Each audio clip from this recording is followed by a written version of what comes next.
அந்த அறிவிப்பால் அன்ப தருவாளே சின்ன அறிவிப்பும் இன்று சுடுவாளே நீயும் தும்மிடி தும்மிடி ஆயுசு நூறாக என் உயிர் உன்னோட பத்திர சொத்தாக என் பார்வை உன்னோடு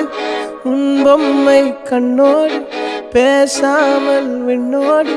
நாம் மிதந்து போவோம் காதாரா அடியாளோ